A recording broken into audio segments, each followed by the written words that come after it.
নওজোয়ান তোমার মতো বয়সীও তো কত মানুষ কবরে আছে, আছে না? সে মরলো কেন ভাইয়া? বেকুব দেখে না? তুমি চালাক দেখে মরো না? না, সে বুঝে নাই দেখে মরে গেছে নাকি? তো মালিক দয়া করেছে বলেই তো আমি আর আপনি এখনো বেঁচে আছি। মালিকের সিদ্ধান্তের 1 সেকেন্ড আর পৃথিবীতে আল্লাহর ফয়সালা চলে আসলে, মালাকুল মউত চলে আসলে, এরপর 1 সেকেন্ড থাকার সুযোগ মিলবে তো?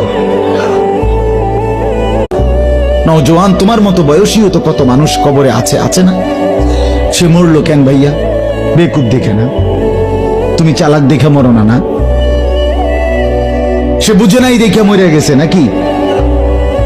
তো মালিক দয়া করেছে বলেই তো আমি আর আপনি এখনো বেঁচে আছি।